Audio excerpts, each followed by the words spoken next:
انا مشيت سكة مليانة نار، ما كنتش بلوم، كلامهم ضدي زادني قوة خلاني اقوم. قالوا مش هتوصل، قالوا فاشل، قالوا كتير، وانا كنت ببني في السكوت حلمي الكبير. كل يوم تحدي جديد وانا ثابت واقف وسط العواصف، كنت جبل مش خايف. كانوا بيتكلموا كنت برد بالنجاح، خطوة ورا خطوة عديت كل الجراح. كنت لوحدي في طريقي ما طلبتش مساعدة، قوتي جوايا مش محتاج شهادة.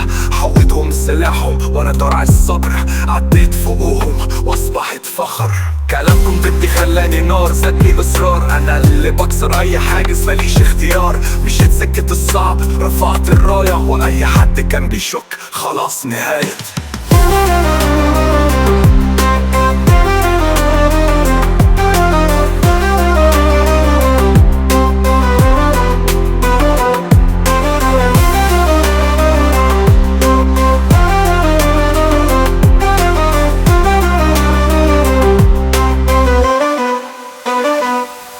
أنا مش زيكم، أنا تاريخي بيكتب كل نجاح بحققه، بيكسر ويتثبت. اللي قال مش هيوصل النهاردة شايف أنا الأسطورة، والنجاح دايما حليف.